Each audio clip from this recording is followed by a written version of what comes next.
Welcome to the Arena Decklist Podcast. I'm Jerry Thompson, joined once again by Brian Gottlieb, back from his travels to New Zealand. But there's a problem, Brian. What problem might that be, Gerald? Do you want to tell me about the problem that we're currently experiencing? Well, as I feared, your voice is different, but you don't have an accent. I might. I honestly might. I can't tell under the layers of disease and mucus currently seeped into my body. So we'll figure that out once the sickness is cleared. Good news is negative COVID test so far. So doesn't appear to be that. If that's good news, I don't know. Maybe I'm bringing like new COVID back to America, and I'm just starting us all over again. So we'll see how this develops over time. But yeah, not feeling great this week, which is a shame because we have a really cool episode and one that I've been excited about doing, and one that we hope will be useful forever. And that means people are going to have to listen to my horrible, raspy voice till the end of time. Yeah, wanted to do something evergreen, and I think the timing is right. It just so happens that you are not doing well, and yep, there it is.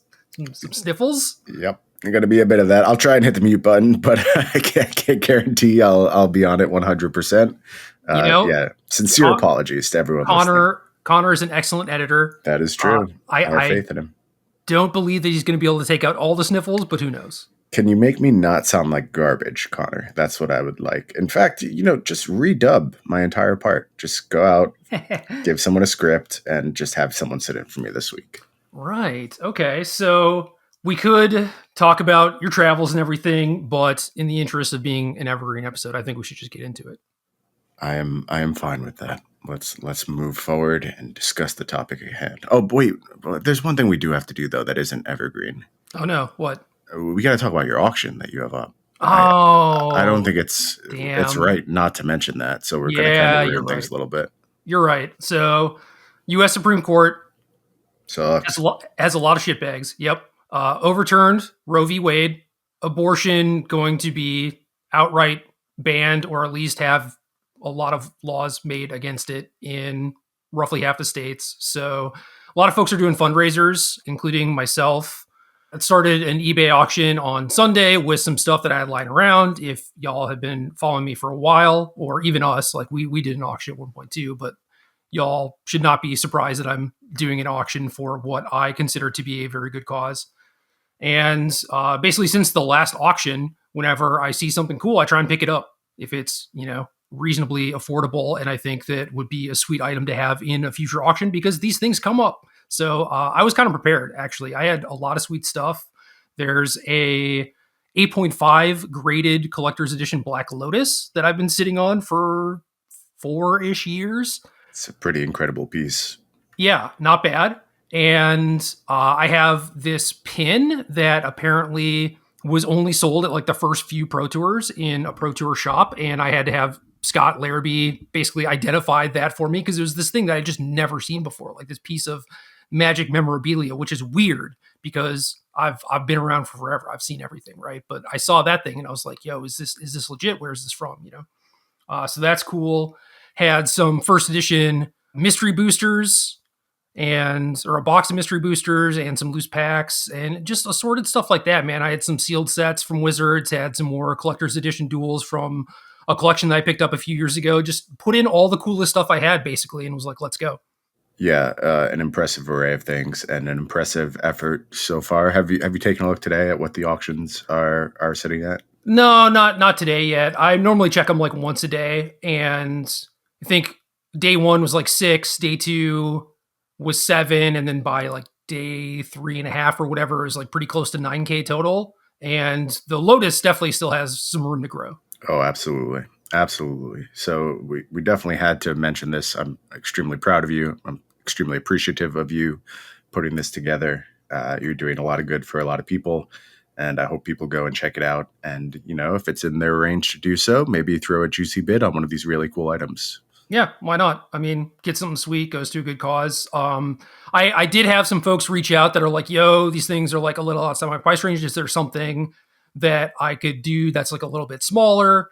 And my recommendation for that is Olivia Gobert-Hicks and Alias V are also doing a fundraiser on Friday, which will probably be the day that this episode comes out. So poke around on their Twitters and find out what they're doing. I believe that they're just going to be streaming for a very, very long time, taking donations and giving giveaways. And they've already gotten a bunch of different donations from various people. They have people price matching them up to like $30,000. And I think last time I checked, they had raised like 10 or 14,000 already. So like they are absolutely crushing it too. And that is a spot where you can, chip in 10, 20 bucks, whatever you have, whatever you feel comfortable donating or whatever, and like get entered into a raffle to win some cool stuff. But also, you can just be there watching the stream, supporting that way too. That works. Sharing too. I mean, sharing's a big thing with things like this. Just retweet, let people know the stream's going on. Same with these auctions. If you can share them, everything that potentially exposes it to a new audience that wouldn't otherwise see it is important. And just getting the word out there can make a really big difference in these efforts. So that's a really good way to contribute if you're a little cash strapped. Right. Yeah, definitely agree with that. I mean, my first tweet is at this point 300 and some change retweets, which is pretty good. Not going to complain or anything, but there were definitely instances of people that I would consider to be like terminally online who see it on like day 3 of it being up, despite it being like retweeted every day. That's what it takes. It's just like 3 days in a row of a bunch of people retweeting it to finally get it on someone's timeline who you would think would be like a favorite to see it or whatever. So yeah, you think like 300 retweets or whatever, like that's enough. It's like, it's not. Like, just please, keep plugging this, plug Ailey's thing, Olivia's thing. Just keep doing whatever you can, even if you only have like 100 followers or whatever. Like, it doesn't matter. It still helps because gotta beat that algorithm into submission. That's the key. Right. Yeah, I got to do that. And also, it's just like the people that follow you might not follow me, right? So who knows? Yep. All seconded here. All good work. Proud of everyone in the community stepping up to do something here in a very trying situation for a lot of people. Yep, absolutely. Anyway, MCQ time or RCQ? RCQ. Right now, damn, I am not prepared. I have like half a deck put together, and geez, I don't feel very well. I'm actually not sure if I should attend this first RCQ. When is it? How much time do you have? I have no idea. My assumption is there's still a few weeks at this point. The dates I first saw floating around were like July-ish. Do you have a first date in mind, like something that is on your calendar as maybe the first one you will be attending? Well, Anderson Leclerc put together a very helpful spreadsheet for me for our kind of like local area. He's a few hours east of where I am. He's like just directly on the coast, basically. And I'm kind of like in the southern middle of Virginia. Okay. But he was like, yo, I'm just going to try and go to all of these. Do you want to go, or are you interested in, having the list of the events that I'm planning on? I'm like, yeah, absolutely. First one for us locally is July 9th. And there's one on the 10th also. Okay. So getting close already. That's next weekend as we sit right now. So you've got to start ordering those cards, getting them in, getting all your ducks in a row before you have to go play a Magic tournament with stakes. A really nice position to be in. Yeah, and this go around is interesting, right? Because I think the easiest comparison is RCQs to PPTQs, because these are mostly happening at a local store level, and I think that is how people really look at them. But I think that these are a little bit different and much better, because I think a decent amount of stores, not all of them, but from what I've seen, like folks are actually putting up prizes for a lot of these, which the PPTQs didn't really have. And I think part of that is because they're expecting more players, which I also think is just going to be true. I think more players are going to show up because the first prize for this is not you qualify for an RPTQ that's going to have 40 people. You qualify for a regional championship, which is basically like a smaller pro tour. So like you're actually like the RCQ invite is worth way much more than the PPTQ invite.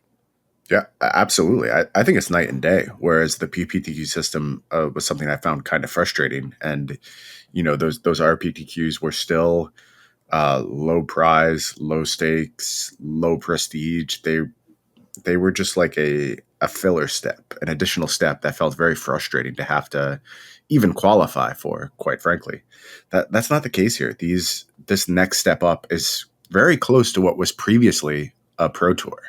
And at least in the US, the system is different all around the world for sure. But for us, the events being run by DreamHack, very, very comparable to a pro tour. and a lot on the line at some, what are ostensibly local tournaments. Yeah, and you bring up a good point there too. Is that we are certainly focusing on the U.S. Like we're paying more attention to the things that are around us and everything. And I know that U.S. or abroad, things have been a little awkward so far with the rollout and what things are appearing on Wizards website and how quickly like stores are announcing them or like how late in the game stores are finding out that they actually have one, right? So I can speak to how things are going here because I'm paying attention to things here, but certainly things might be different in your area depending on where you are. Yeah, the only other site I have any real insight into is actually like the Australia New Zealand region, because I was speaking Nice. with folks there when I was down in New Zealand about their plans and how things are working over there, and it's definitely like a smaller event. I think like the regional pro tour in that case is like 5K to first, if I remember correctly, or it might have just been like a 5K total to the prize pool. So that's like a Grand Prix. I mean, Yeah, but 5K total is I, heinous. yeah, that might not be correct. It might be 5K to first. But obviously, like a much smaller field, although a much smaller number of invites given to the actual Pro Tour. So the system is very weird, very different all around the world. So it's tough to give like generalized information. Thankfully, we're actually going to be talking about the step before that today, which I do think applies to basically everyone throughout the world. When the actual regional pro tours show up, we might have to reevaluate how we want to prep people for them. But this first pre-step is very similar in most places. Yeah, and we like that's by design. We try to do it that way. Correct. So I think the big point that you might want to take away from all this is that maybe you should approach these differently than other tournaments, and there are a lot of reasons why, and we'll get into those reasons. But I think a lot of people will look at it like, oh, my local store or the store that's an hour away or whatever is running kind of like this rinky dink event or whatever. So I'll just like show up, grab whatever deck I have and whatever. And it's like, obviously you can participate in the system that way. That's completely fine. But I think that you may be surprised to learn that other people are taking it a little bit more seriously. Yeah, I mean, look, there's a lot of people who have been waiting for this moment, either because this was a large part of their life previously, or because they found Magic in recent times and are like hearing of this glorious past, this exciting competitive system that kept so many of us engaged for so long, and just waiting for their chance to finally participate in it, and it's happening. And I don't know what the attendance number is going to be like. I kind of waffle back and forth where sometimes I'm like, wow, this should be huge. It seems like everyone's interested. And other times I'm like, do people still care about this? And I'm not sure what the answer is. I think it's going to be regional, how it's answered. I think, some areas are still going to have a very robust scene. Other areas are going to find that a lot of their participants have moved on, moved to different games, stopped playing TCGs in person, things like that. It's going to be interesting to see how it shakes out in terms of participation over the next few weeks. Yeah, from my experience, it has been the local stores mostly expecting that their capacity is going to be capped. And are they like advertising a cap and selling X number of seats with the expectation that they won't be able to offer additional seats beyond that? Yeah, pretty much because Okay. this is all. Well, I don't want to say all because I don't know like every single store situation or whatever. But from what I have seen, at least in Virginia, it appears that it is all happening in store. Yeah.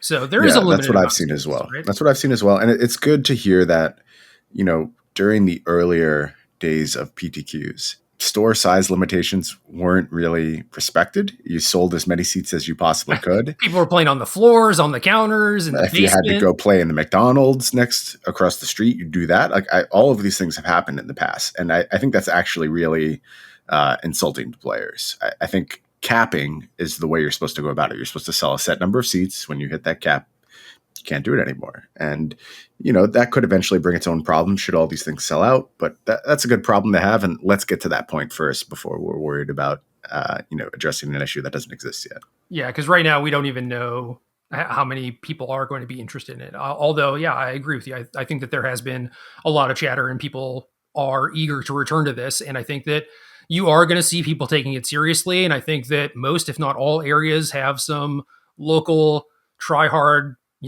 super spiky grinder sort of folks. And that's going to be me. I'm going to show up to these tournaments and hopefully do some smurfing and just like crushing people because I don't know, everyone's got to live somewhere, right?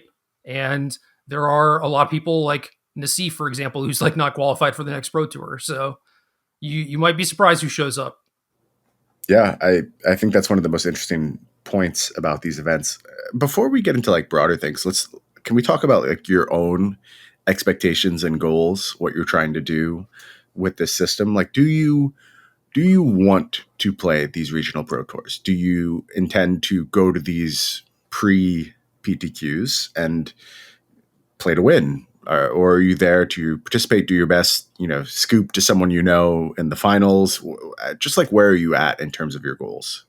Uh, it changed, I guess. Maybe about a month ago, I was like, yeah, I'm gonna win. I'm gonna play in the RC. Mhm. But DreamHack removed like basically all their COVID restrictions. So I I don't even know if I'm gonna go to Atlanta if I qualify. So then that leads me to question how seriously I want to take this. But so like a month ago, even when I was like, yo, I want to qualify and play in the RC and everything, I offered Anderson to that I would just like sit out like one or two of the tournaments and just like bird his matches and basically like do some coaching sort of stuff, right? If he was interested, if he wanted me to, and I am pretty happy to do that with anyone that I genuinely like, which is 50 people or less, right? Pretty It's small group. Yeah. yeah, it's not a lot, but I mean he's one of those people, absolutely. So I offered that up. I don't know if he wants to take me up on it or not. We'll see. Also depends on a lot of different stuff like if the stores don't really have COVID policies either, it's just like, well, I might just like drive there, find out that no one's wearing masks, and just be like, yeah, okay, see you. Yeah, it's definitely complicating the situation. It's just like such a weird thing. I mean, I faced it about a month ago. I was in the top 8 of a Flesh and Blood PTQ, and there was like 20 reasons why I wasn't sure what I was doing there. Like I was potentially covering the pro tour that I was qualifying for. I knew I was about to step up the level of work I was doing on the game, and wasn't sure that I even like wanted to participate in a pro tour just for the impression of fairness. Not that I worked on the set that the upcoming pro tour is focused around, but still, there's something to be said for just like not taking that slot from someone who isn't working on the game. And then also, I was on the same side of the bracket as my brother in the top 8. So I had like 20 reasons why I was just so ready to scoop. And I ended up ultimately losing just straight up anyway. So it didn't matter. But it does put like this weird, I don't know, asterisk around your entire tournament experience when you don't know exactly what purpose you're there for.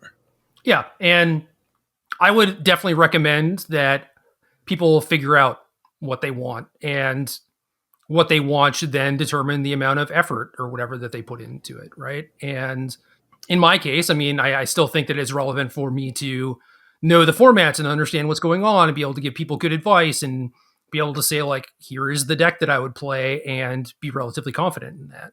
And so I'm still going to try and do that work, but then yeah, once I get to the tournament, who knows what's going to happen? I mean, certainly if I play against Anderson like in the top 8 or something, I'll probably just concede, or if he's not comfortable with that, I'll just throw it, whatever. Like, hopefully he doesn't listen to the podcast, but yeah, I don't know. Yeah, earmuffs before that part. Right.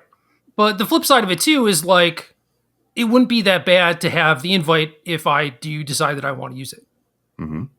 So I might just go that route too. And also just being able to say like, hey, I won one of these or whatever. Like, it's not a big deal, but like, whatever. Like, It's always nice to get a W. I mean, yeah, it doesn't really matter like what the stakes are, or it feels good to win. At our core, despite like the way we engage with these games changing dramatically over time, I still think there's a huge portion of just like, I want to show up and win that is driving every single decision I make when it comes to TCGs. right. Yeah, it's certainly true for the things that I do casually too. Yeah. It's just like I can't turn it off, right? There's just something in my brain that makes me want to seek that as the goal. Yeah, nothing wrong with that. So I'm glad we started with this point, like a kind of our own expectations, because I think it goes really nicely into the first point we have for people besides us who are participating in these RCQs. And that's sort of doing what we're doing right now, taking stock of like, how much does this mean to you? What are your goals here? What are you trying to do? And what are you willing to give up to achieve it? Which I think is a huge part of the equation. It is absolutely. I mean, there's travel expenses for sure. Gas is not cheap. And even if you're just going an hour, I mean, are you going to have a car with three of your friends like the old days? Unlikely, honestly, you know? So even if it's just like you and a person chopping gas and say it's maybe like a little bit too far and you have to get a hotel or whatever, it's like that stuff adds up. The tournament entries add up. If you need to get missing cards for your deck list or you want to change decks at some point, it's like this stuff is all pretty expensive. And I think that, you know, how much you're willing to put into it should definitely align with how hard you're trying and how much you want it. Yeah, I think that's a really good point. And it's very easy to find yourself like investing a lot in these efforts, but also not really like caring enough to meet that investment. Do you know what I mean? Like you've put forth all these, dollars and hours of prep, and then you get to the end step where you're going to play this tournament, and you like do a 4 hour drive at 3 in the morning, and that's your night's sleep before you play this thing that you've been working really hard to succeed in. It's like if you believe that this is important to you and you're invested to this extent, don't be afraid to take that even extra investment, I guess. This is all very relative and like dependent on your scenario, but there's sort of like some amount of sunk costs here where you've put in all this time, all this effort. You really do have to set yourself up for success. And if that means rent a hotel room close to the site or travel by yourself or sleep by yourself, I do think those things are worth considering. And for a long time, it's not something I would do. Like I just would go with groups of people to PTQs and travel last thing in the morning because that's the way you did these things. And then at some point when I maybe started to care a little bit more, or also just care about like comfort and enjoyment a little bit more, I started to reevaluate those things and sort of shift some of the metrics around what I was willing to invest in. Yeah, and we saw that happen a decent amount at the Pro Tours too. Like maybe towards the end of it, Yeah. once people were established and had a couple years of platinum money saved up and were, you know, relatively successful content creators and everything, is like once you have a little bit of extra money, you would see people just like, no, I'm just going to stay in a room by myself actually, because I don't want a room with someone who snores, and I want to be able to go to bed at 11 or whatever and not have to deal with three rowdy people just like arguing all night or whatever. So yeah, take all of that stuff into consideration because it does matter. And you know, if you are like, I really want to do this, but I want to do it on a budget, I mean, there is that option too, right? Where you Yeah. can leave at 3 in the morning, go five deep in a Prius or whatever, and you know, that's just how you got to do things. And I think that that's completely reasonable. But like, also at the same time, do your due diligence and you know, figure out when the events are, pre-reg if you have to, you know, because you don't want to be the one like testing and making plans for this thing or like taking off work or whatever, and then you And find then out you that the can't get a event is spot. capped. Yeah. Yep. So Absolutely. yeah, it's like there's so many different ways that you can put in effort and I don't know, like show that you care, prove that you care, whatever. Like I don't know how much like that is relevant, but just like keep your actions consistent. Yeah, that's a good way of putting it. Just always act in line with what your goals are, and I think that can be a good guiding principle. You know, make time to do whatever testing you need and figure things out, because there are going to be situations that come up where you're like, well, this deck just did really well this week and I'm not confident in my sideboard plan or whatever. It's like, well, then you need to hammer out some time and figure that out, you know? Yeah, I mean, there's no replacement for hard work. That's what it comes down to. And if you aren't able to do those things, that is okay. I don't think you should ever feel bad about like family commitments, work commitments, No, of course not. not having the money to do these things. All those things are acceptable, but you have to also be honest with yourself about those things and understand how that's impacting your performance. And I think it's fine to give yourself some grace, some cushion, and say, look, I had a lot of other things going on in my life. I did the best I could. It didn't work out. that's acceptable. But just keep all of this in mind, keep stock of all of it, and then you're better prepared to deal with the losses. And in fact, a lot of my best successes came at times where like I didn't have enough to invest into whatever it was I needed to do, like Pro Tour testing or anything like that, and still did really well. And I think a lot of it was just like I took the pressure off myself. I was like, I did the best I could. It is what it is. Let's see what happens. And then things went well a few times. And Yep. I think if I from the beginning was just like, I have to do well. I have to do well. I'm so angry I didn't get the time to do this. It would have put all this undue pressure and probably even forced some bad decisions. So I can't recommend that approach enough. Yeah, just being able to have a clear mind about things is so helpful. And Yeah, generally, you see that not be the case when someone is putting a lot of pressure on themselves. very true. So, one thing I will say about the like, oh, I need specific advice for like this one matchup or whatever is like things are way different from when you and I were playing in Pro Tours. It's like there are a lot of people whose life is grinding and just like playing Magic a lot and either streaming or making content off it via Patreon or whatever. And I think that you can very easily approach those folks if they are knowledgeable in those things and be like, hey, if I gift 2 subs to your Twitch channel, like give you $5 or whatever, can you help me with this matchup? Just like give me the breakdown of like how I should sideboard and how it plays out or whatever. And it's like those people would be more than happy to help you, especially if they're getting paid.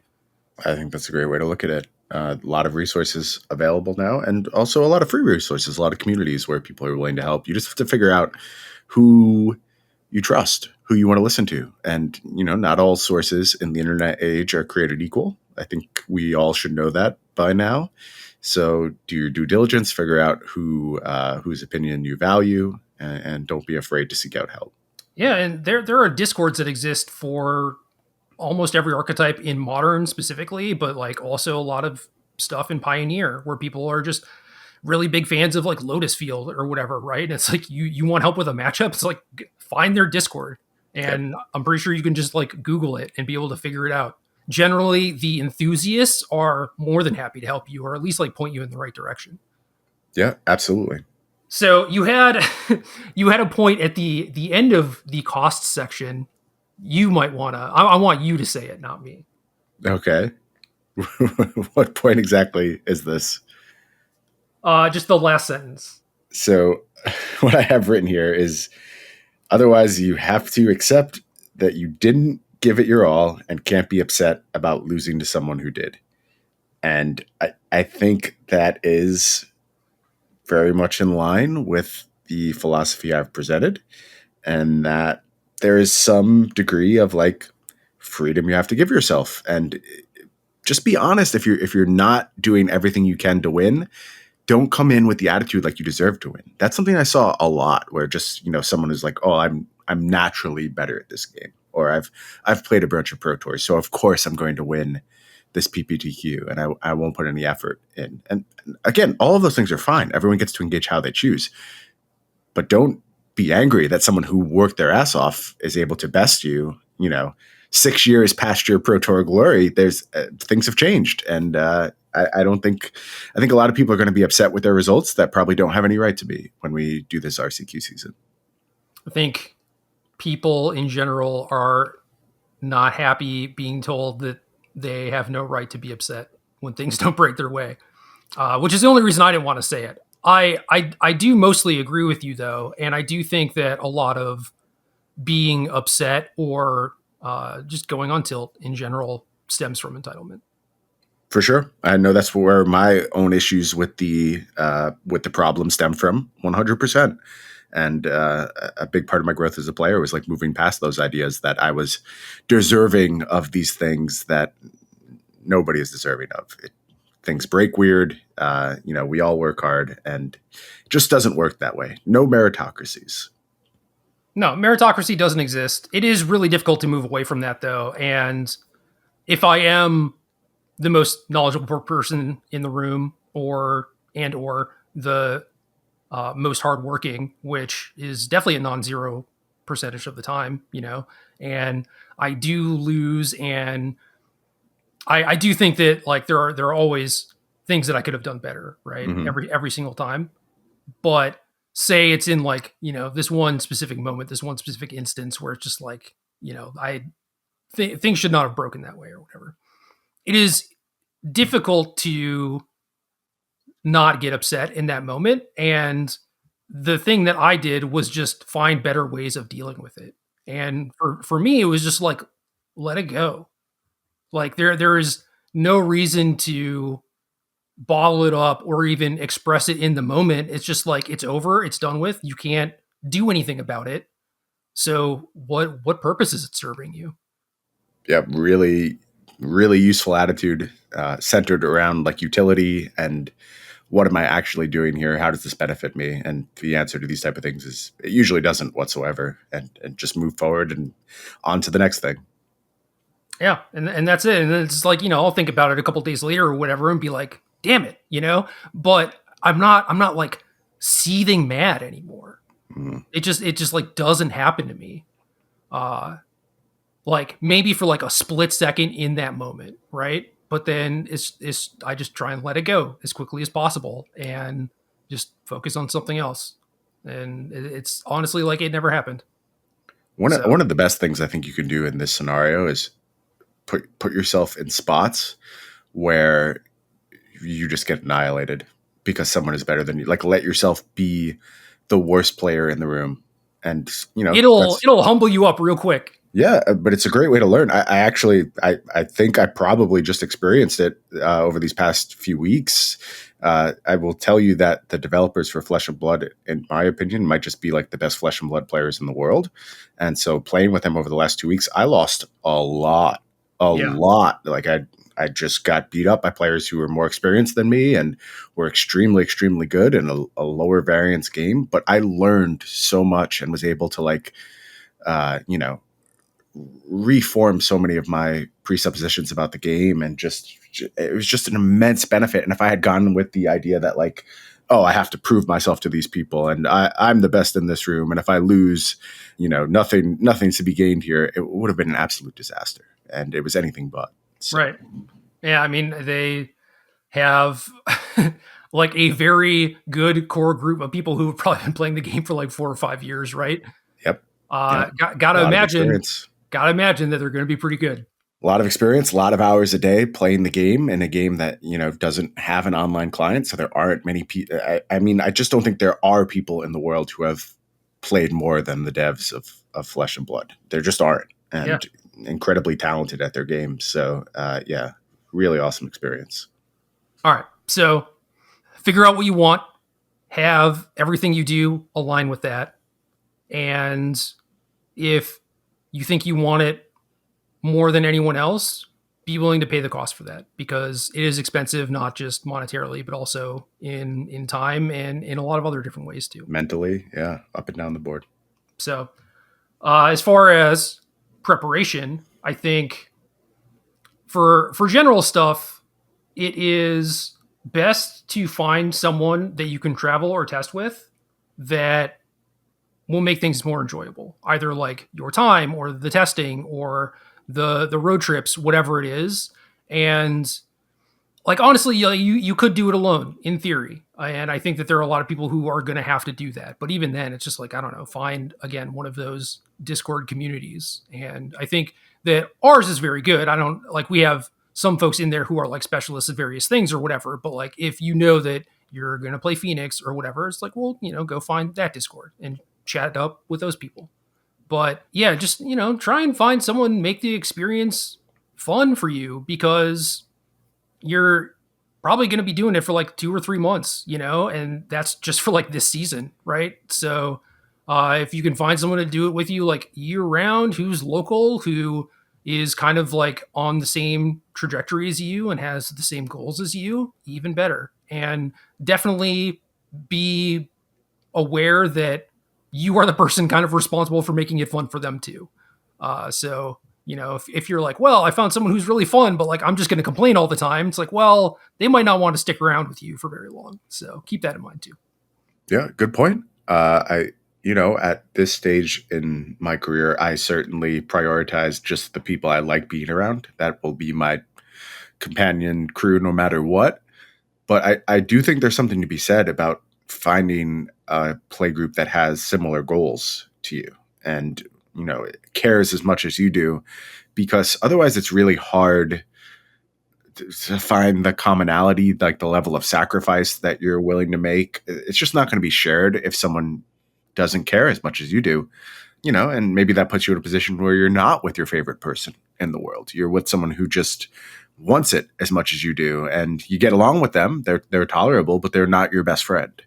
I think those situations can work too, and I think you should be open to the idea of like really aligning yourself, sort of competitively rather than friendship wise. And again, all about what you're trying to get out of this. And if you know the answer to what you're trying to get out of this experience, you'll be able to answer this question of, do I travel with my best friend, or do I travel with someone who is putting in the same amount of reps as I am and cares about getting onto this pro tour above all else? Yeah, I mean, the distinction could also be like, well, this person cares, and we're going to drive the night before and get a hotel, and Yep. Yeah. maybe my best friend is like, well, I'm going to drive the morning of, not really care, and then also, probably just like leave early or want to leave early if they bust out. So, Hmm. those things all matter. Find people who align with you, and I think that things will be a lot smoother, a lot easier, and even like the car rides home where you get to discuss like what worked, what didn't work, what you're going to do next week, whatever.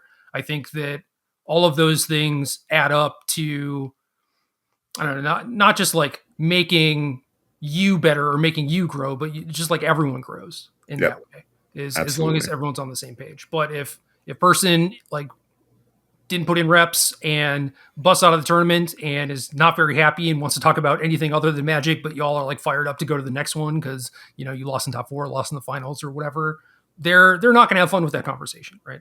So Yep. No, absolutely. I I would not rely on stores for last minute purchases, I and wouldn't rely on them to have a single card. I think if you show up to an event without everything you need, you're asking for trouble. yeah, and obviously there's some amount of, you can run around asking for people to borrow things and whatnot, but I think a lot of people at this point aren't necessarily carrying like their entire collections with them or whatever. Nope. And a lot of Because people are rebuilding their collections, especially in these two formats that have had a yeah, tremendous amount of churn, Modern and Pioneer, over the last few months. yeah, and it's going to be usually in store with like just the one vendor, and not everyone has a massive amount of stock or anything. So do what you got to do to get your stuff early. And for me, that's going to be a pain in the ass because I never really settle on like my exact 75 until the night before, because I'm always taking in information, always learning stuff. So there is almost certainly going to come a point where I have to play basically like a suboptimal 75, like something that I would not register, but it's like based on card availability because they don't happen to have it. Yeah, it was for this reason that I used to have four of every card in Standard, and I would carry it with me to every single tournament because I knew things would change. I would adapt at the last second, and I wanted to have everything with me.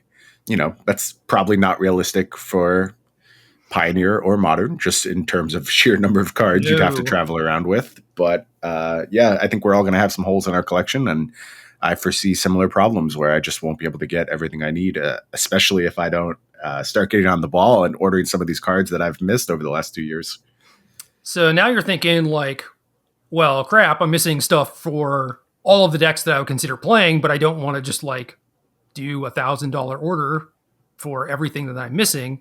So what am I supposed to do? And I think the best way to go about things is try and get a handle on the format early and maybe narrow down your archetype and acquire the cards for that and the things that you might need from different Yeah. versions. So great time to go to the rental services on Magic Online and just, get a good broad experience with the entire format, play as many decks as you would even broadly consider, and just rely on that when the time comes to actually lock in your final decision.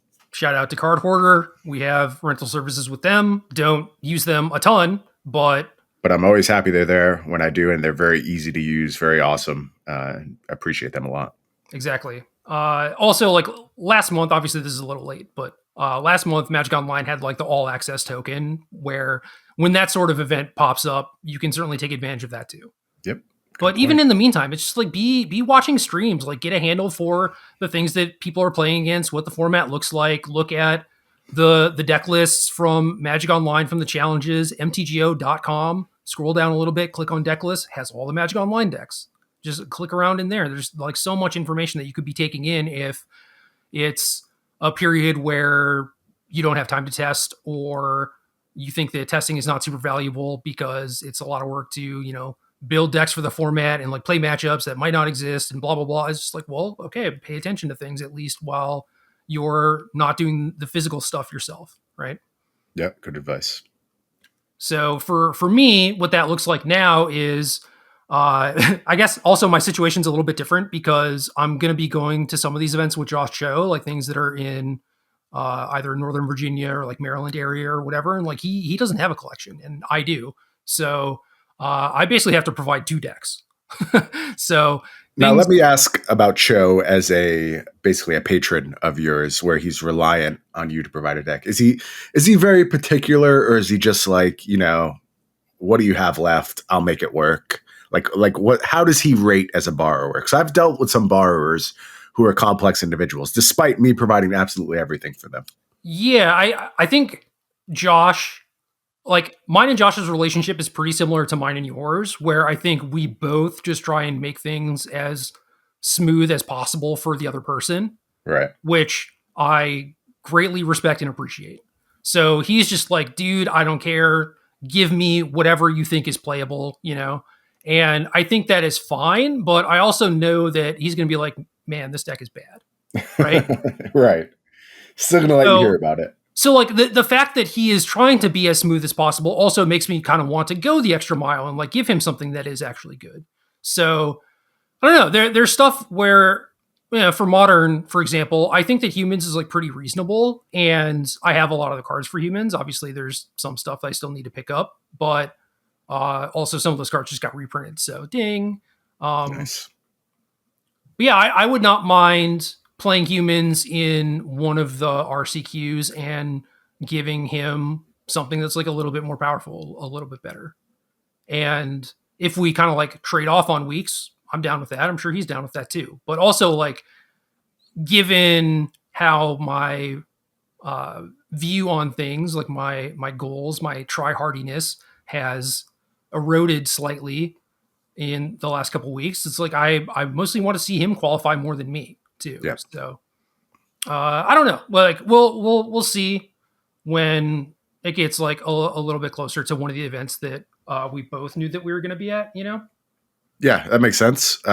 It's always interesting to me to hear how other people function as their community's repository of all the cards. I know my brother has benefited from my large collection for literal decades now, and usually is pretty accepting that like I get first choice. But in a lot of instances, I'll temper my first choice with a desire to like set him up with something that I know is like best suited for him. Right.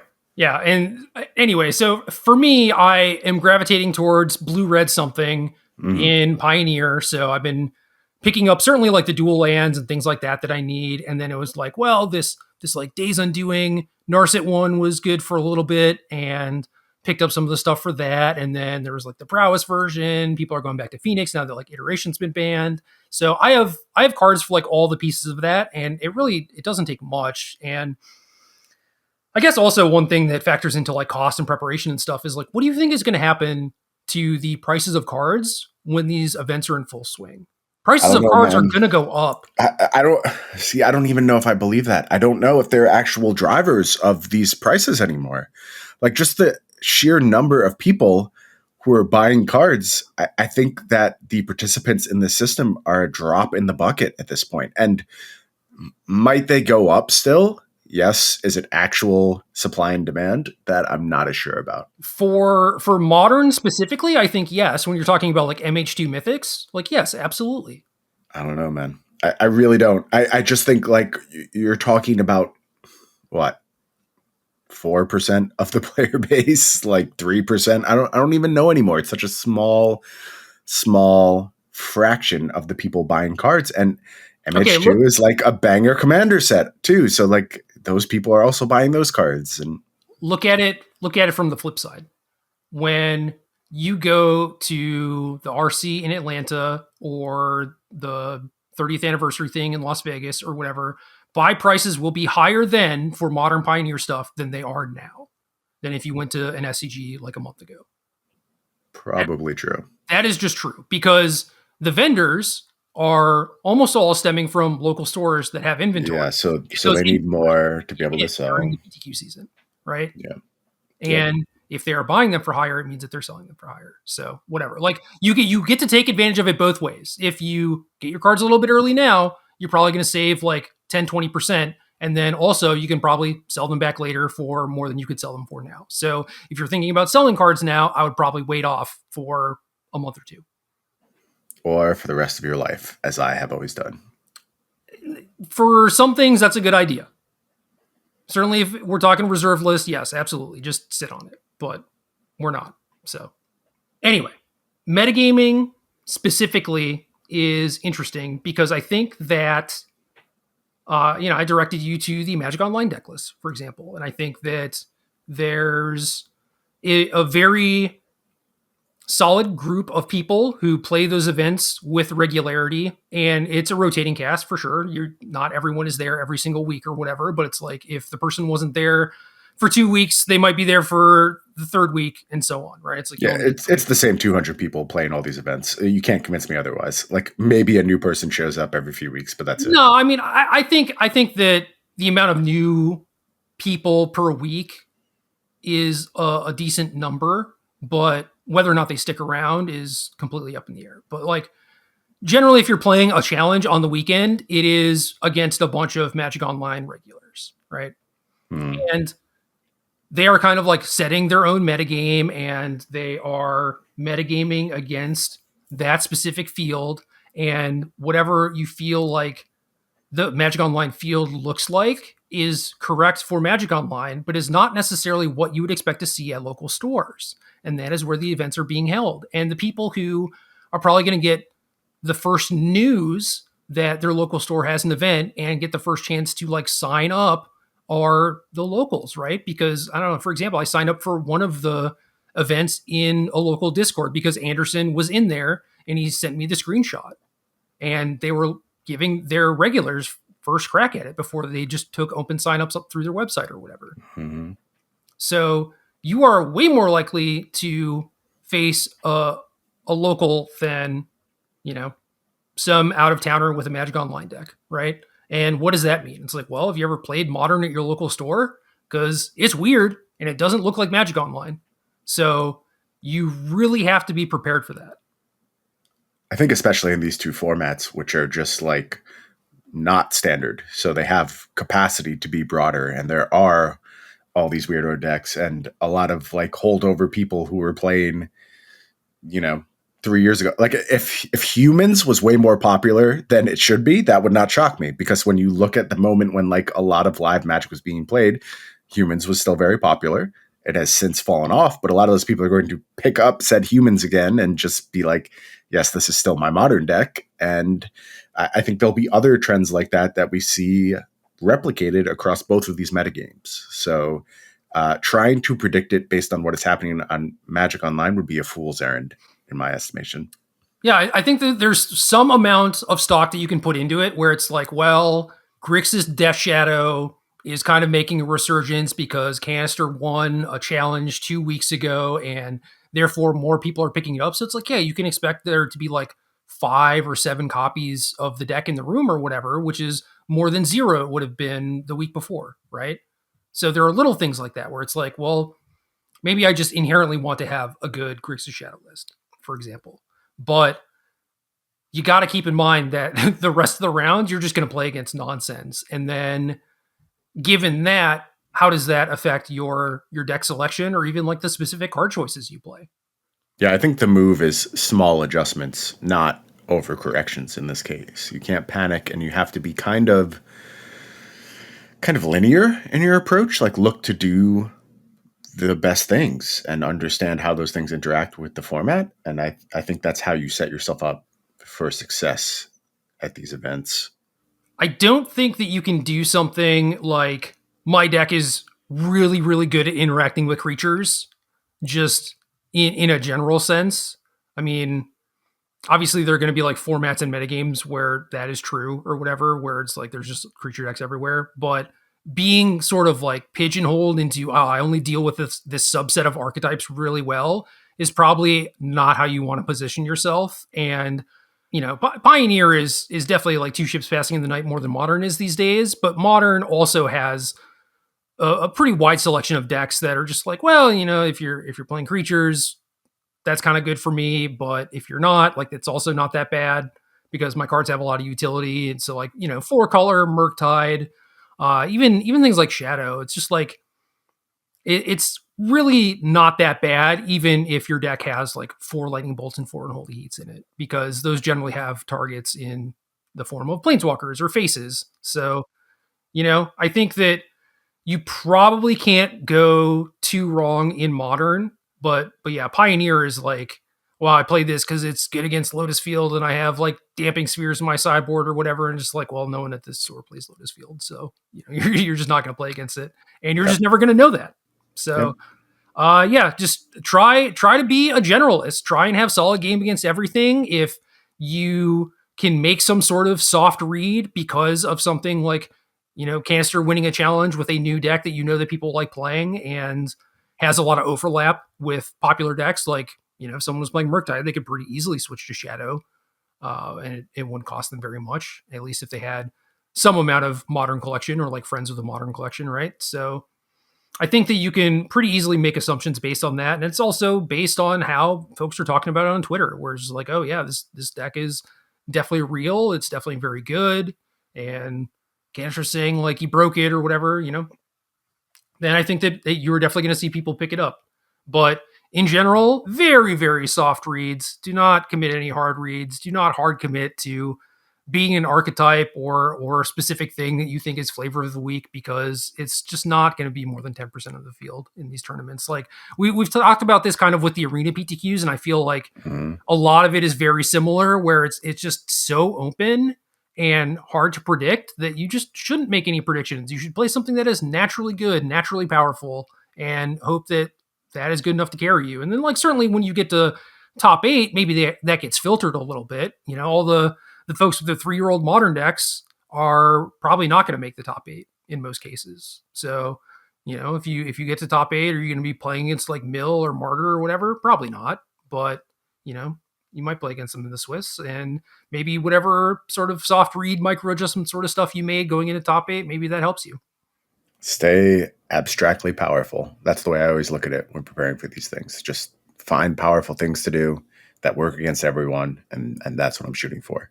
Yeah, and I guess if this is your specific local store and you do know a lot of the player base and you do know who's going to be in attendance and you know that all these people only own one Modern deck or whatever, yeah, do whatever you can. But also be aware of how big the tournament is or is going to be, and what that means for the field that you predicted, right? Mm-hmm.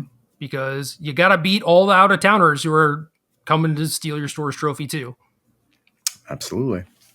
So yeah, in general, I think that if there is a best deck, I don't think you can go too wrong just opting to play that instead. And for a while, that's been 4-color in Modern, and I know that recently that deck has not been doing all that well, but I think that those things just kind of full swing back around by the time these sort of like open PTQ start. Yeah, especially in like the non inbred Magic Online metagame, where it's just like the probably most abstractly powerful thing you can do. And as long as you can finish your games in time, I don't think you're going wrong by making that choice. Yeah, and in general with deck selection, I I am definitely very spiky and I'm willing to play the best deck, but I will generally gravitate towards playing something that is like the best version of a thing I enjoy doing. And the problem with that is that, yeah, I'm playing something that is probably fine, but it basically just like tricks me into playing things that are not optimal or just like outright bad decks. And I worked to correct that for a long time. And I think that I was getting better at it, but also I haven't played a tournament in like 3 years. So I'm probably pretty bad at it again. So yeah, just being aware of those things too. And then when it comes to time to like actually select your deck and you're like, okay, I've settled on this. Well, then you kind of have to second guess yourself and be like, am I choosing this deck for the right reasons? And am I being honest with myself? Because I think in so many instances, again, with trying to make it so your actions align with your goals, I think Mm. that a lot of people just aren't self-aware in that regard. Really good point. I think it's interesting from my perspective that as I have spent less time like tweaking and tuning decks, it's probably been to my benefit a large percentage of the time because it just means I default to playing the best thing. And I don't convince myself like, oh, if this Grixis deck was built properly, it would be good against everything, and I will go ahead and fix it and just make it good. And sometimes you do fix it and you make it good and you succeed. A lot of times you don't, and you should have just picked up the best deck and played it, and you would have done far better off. And I think recent years I have also done a better job of that, and I mostly plan to continue that when it comes to this round of tournaments. Yeah, it's interesting because when you're outside looking in on a format, you're just like, you don't know the intricacies of everything, right? Mhm. So you just get to approach it like, oh, this Lotus Field deck looks like really busted, and like, why aren't more people playing it? In the case of Pioneer, right? But like, if you know the intricacies of the format, it's just like, well, the red black mid range has like disruption and can side in damping sphere or whatever, and like you just make up excuses for like reasons not to play it or whatever. But Mhm. when when you are basically just like a spectator, you're just like, that deck seems sick. Like, why aren't people doing this? And then you're able to just like pick it and learn it and not make any excuses because you don't know the context. And I think that that's honestly good because you just get to look at it holistically without blinders on. Damn, you just outed my deck choice to the whole world there, Gerald. But yeah, I agree. And that's why I think I will play Lotus Field in Pioneer for these upcoming tournaments. It's just like so abstractly powerful. It's very hard for me to believe this is a thing you're allowed to do in the format. And sure, everyone has kind of like warped their deck around this existing to try and make it not as good. But some people will slip on that. Some people will not want to give up the sideboard slots. And I also think there's merit in like mastering the thing that no one wants to practice against. Like, who wants to sit down and play games against Lotus Field? Yeah. Absolutely nobody on the planet. And to the same extent, I'd actually say the same thing about Burn in Modern, which I also think is a very, very good choice for these upcoming events. Is like, people just don't want to do their reps. They don't want to play against these decks, and they're both linear, powerful, really widespread of good matchups. And if it would not shock me if at the end of the season I have played only Lotus Field and Burn across these two formats, because I just believe in like putting people to the test and making sure they're being honest and accounting for the most powerful things you can do. And I think again, when you're playing like local store plus, plus some outsiders, I think that that is a good way to go about things and like farm some pretty easy wins, honestly. Like Burn is interesting because I think inherently I just understand what the deck is capable of and don't necessarily need to play reps against it. Like, and this is true, even I don't know, 8 years ago, right? Mm-hmm.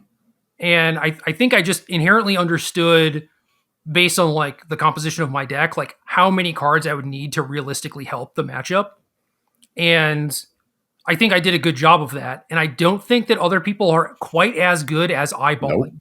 They are not. And I believe that you were excellent at that because I felt very similarly. But again, you have to think about the field you're playing in, think about the level of competition. And very important here, this isn't to discredit anyone. You're going to face great players across these events. Yeah. Without a doubt, there's going to be really good players. I do think on average, though, it's fair to say that you should expect the skill level to be like certainly lower than a Pro Tour, almost certainly lower than Magic Online events. I think all those assumptions are very safe to make and almost certainly true. Yeah. And I think that part of the problem is people are like, well, I have Omnath in my deck. I'm fine. It's like, well, your deck is also 80 cards, right? Like Mm-hmm. so yeah, in theory, if things line up well, you're good. But I've also seen lists of 4 color that have things like Blossoming Calm in the sideboard Yep. that are very good against Burn. And, probably that person lost to Burn one too many times, and that also happens where a lot of people like undercorrect or overcorrect It can depending. happen. Yep. And I think that I was really good at being like, no, I actually need, 2 cards. And if I think that there's going to be a lot of it, then I'll play 3 cards. Right. And if I think that there's none of it, maybe I'll play none and just be like super weak to it. It all just depends. But for Lotus Field specifically, I've kind of felt the opposite where I'm like, yeah, I think I have a handle on this deck. And then I play against it and it's like, oh, I definitely do not. It's like, oh, if I did like way more reps, I would have known to like not counter the hidden strings. I would have Mm-hmm. waited for them to cast pour over the pages because the strings didn't get them anywhere meaningful. And I can just counter their big spell. Whereas like you counter the strings and then they pass and you pass and then they pour and they still just get to go off against you. And those situations I was only ever able to figure out after having played the matchup. It's a weird deck, and unlike many of the things that are going on in present day Magic, and I think that's why I find it so appealing for this particular set of events. Yeah. So weave that into the equation too, as far as figuring out what is the last piece of homework that you need to do, and is this a thing that you actually need to know? Is this a thing that would help you a lot? Is this like the last missing piece, or is it a thing that you just don't think is going to come up and do you not want to devote the time? Or is that probably true, but also you have a lot of free time anyway? So maybe you could just spend the time doing it and try and solidify how things are. And again, it's going to differ depending on everyone's situation. Yeah, much like all forms of Magic, your job during this prep session is to get to reasonably informed conclusions off of way too small of a sample size. So your whole game is like figuring out, where do I get the most return for my investment, both in time, in reps, in dollars. Quite frankly, like you have to be constantly weighing this, because in a perfect world we would just prepare for everything. But I don't think most people will be preparing for everything. No, I think the formats are also just like too wide Yep. for them to be able to do that. And then, like you mentioned, there's merit to picking up something like Lotus Field, where it's like, well, people probably aren't going to test against it, and that means that maybe they won't sideboard for it, or they won't sideboard for it in the right way. God willing. God willing. For you, yeah. How many events do you have near you?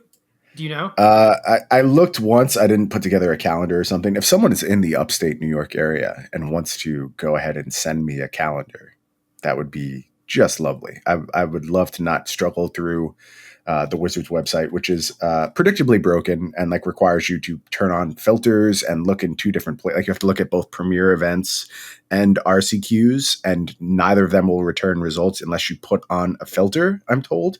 So it's just a nightmare to actually get the full picture of what's going on around you. And I will just rely on somebody else telling me, oh, there's this event happening at the state. Show up at it.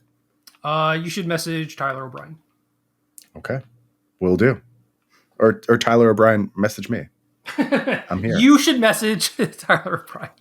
I am sick. I don't feel well.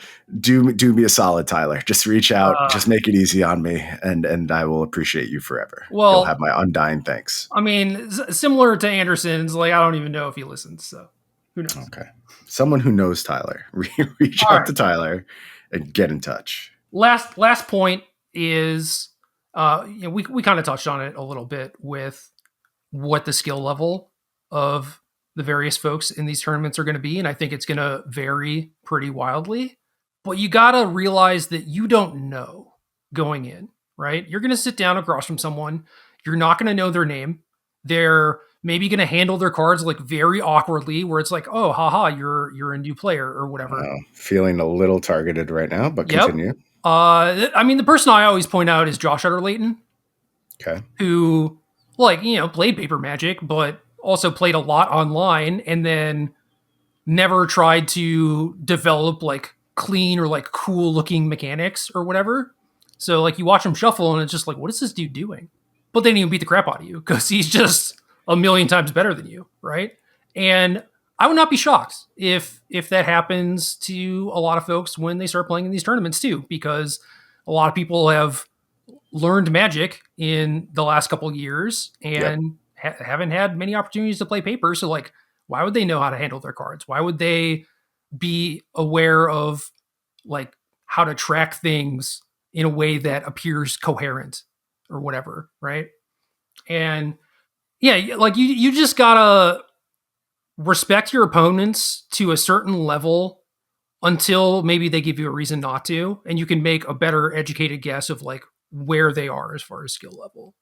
And I don't know, basically what this all comes down to is being able to infer information based on the plays that they are making. And I think the most dangerous thing with that is someone may inadvertently feed you a thing that looks like information like, oh, my opponent is holding a sweeper or my opponent has a counterspell or whatever. And it just ends up not being that, you know, maybe just because they made a mistake. But when someone is very, very good and they are making plays where it's pretty clear that they have a sweeper, it's like, well, maybe they could be bluffing you, sure. But like in a lot of instances, like store level, mid level, where person is like pretty straightforward ABC magic, like in general, you should just believe them. And yeah, I think you just gotta be able to recognize that you don't know how good your opponents are going to be. You don't know if you're going to be able to infer things from the way that they do things. And that hopefully you get to a point where you can kind of size them up and be able to figure out when what they're telling you is true. But obviously, that's a little bit advanced and maybe not something I should drop in like a 30-second rant or whatever, but something to think about. I think it's an excellent thing to just train yourself to start being aware of over time. And you're right. It's not something that's just going to come to you with 30 seconds at the end of the podcast. But the more you're thinking about this topic, the more you'll start to see these opportunities, you'll start to question your own assumptions.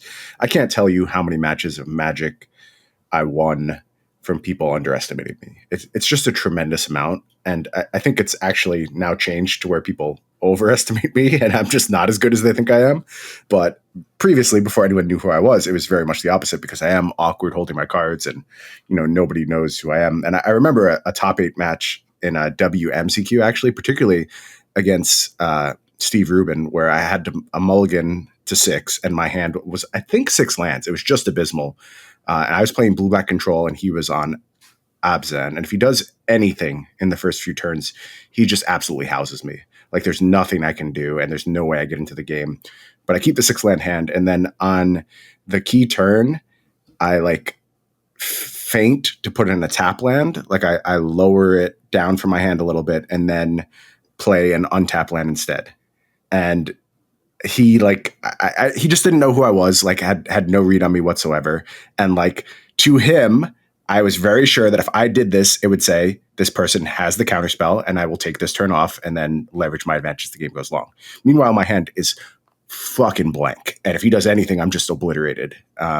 But someone who told me, watching his side of the match afterwards and who eventually came over to my side was just like, you stole that game from him by just feinting that land on that first turn. And it is just about like, he doesn't know I'm capable of doing something like that. Right. Like he just thinks like I have shown my hand face up because I'm this clumsy player who he doesn't know. And I mean, maybe I might be imparting a lot to the situation. I've never talked with Steve about this. Maybe he actually did know that I was somewhat competent and it didn't factor into as much as I did. But from hearing other people who watched the matchup, they say it was critical and actually me being able to steal the tempo. And then I went on to beat him in a very long extended game. So just keep things like that in mind. Like, I don't know, you reach a point in a tournament, you should expect something from your opponents. Like there is a reason they have gotten to this point, and don't just make up your mind that this person is not capable of doing this thing. Yeah, and I mean that's interesting because you knew that Steve was on that level. Like you knew that he was going to infer information based on what you did, and it's just like, well, what can I sell him? Yeah. Like There's also kind of a desperation spot too, where like this is all I have. Like if he plays anything here, I'm just done for. right, but it also like costs you very little to do that. I mean, however much brain power, mental acuity, whatever you want to assign to it, but the point is like you took a shot at this person who you know is very good in a spot where you are in a bad situation, and just like the big point here is that you knew what level he was on, and then you found a way to exploit it, and like that's a whole other thing, is like looking for ways to actually do that, right? And we could probably do a whole podcast on that, but And we should. It's a great topic, and one of actually the things I think I'm best at in the game. And it's kind of a little unexplored and something that people could benefit a lot from hearing an in-depth discussion of. So put that on the list, Gerald. Make sure we do that someday. Okay, I will, but it's also weird because I want people to focus on the things that matter and I get know. good before I they know. actually try. Like this is advanced stuff, right? And You can also, always preface things that way and I set people know, up for that. I know, and maybe it is just like interesting to hear about, even if you're not going to try and implement it into your game or whatever, right? Mm. So I do think that there's merit to doing the show. But the other thing is that the situations just come up so infrequently. They do. They're very rare.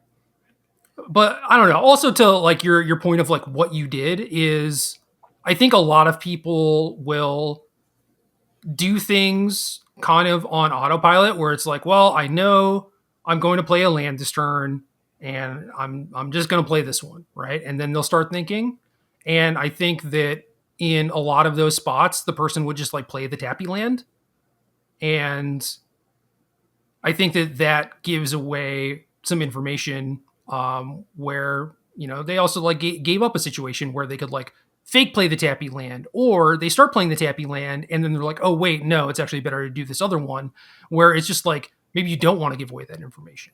Mm. Like, right, because say you did have the counterspell or whatever situation you're talking about against Steve, and you're like, I should play the tap land. Oh no, wait, I actually thought about it and I can't play it. Well, if you actually did have it and then Steve doesn't play anything, obviously it's better for Steve. That's why he did it, or Correct. in his case, didn't do it, right? Correct. So my big advice in general is just like literally before you do anything, figure out what your turn is going to be, and then just do all the stuff. And this includes like playing lands or like things that you think are going to be obvious, right? Because once you walk through your turn, maybe it's not going to be so obvious, or like maybe you have a thing that's going to draw you a card in combat, which changes which land you want to play or whatever. Like, Yep. also you might then come up with a situation where it's like, oh yeah, I can maybe bluff them by like faking like I'm going to put in an ETB tap land and then not or something. So just in general, good Magic mechanics, like plan out your turn, then do your turn. Don't like do stuff and then start planning and then be like, oh, I actually blew it.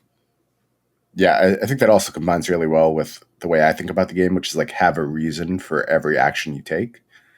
Like understand why you're doing the things you're doing in all cases, even where they're like fundamental. Like I'm playing my 2-drop on turn 2. Just there's always more to it than that, as we've done with like episodes about blocking the 2/2, where we talked for an hour and a half about the decision to block a 2/2 with a 2/2. I think like you can't go through all those reasons, but you should go through some of them. And there was this point recently, I don't remember where I heard it, but it was like someone discussing how the best Magic players in the world aren't even necessarily the best like raw Magic players. They just get to better conclusions faster than everyone else. And that really like resonated with me because I started thinking about my own decision-making process. And I think like given infinite time, I can get to the absolute core best play a very, very large percentage of the time. I do need that infinite time though. I don't do it Yeah. anywhere near as quickly as other people. And you do take that infinite time. Oh, I do. I'm willing to use all of it. So, and that's a huge difference between me and someone like you, someone like PV, who just can do these things very quickly. It's true. I may find better plays than both of you in some scenarios, but I think on the average, you will more quickly find a higher percentage play than I will. Yeah. I'm good for the 80%er in 2 seconds.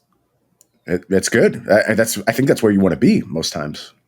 I mean, yeah, most times, but not always. Anything else? No, I've said so many words. I am not going to be able to talk for the rest of the week.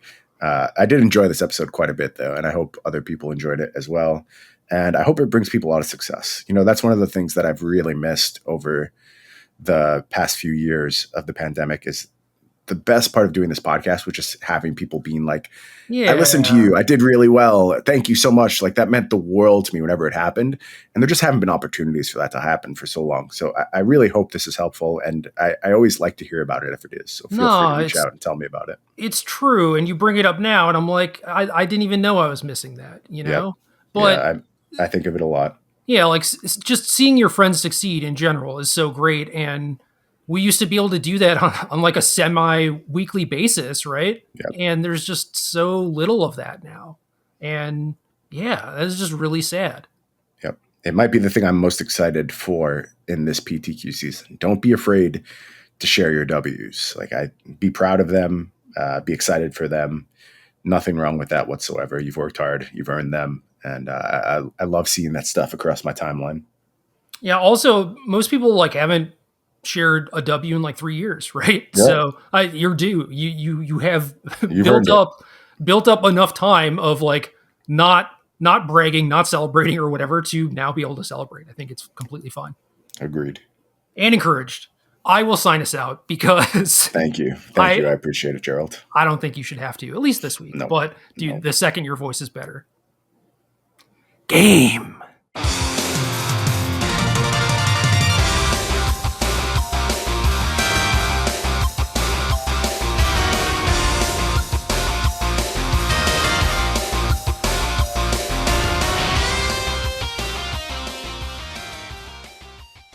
Good luck.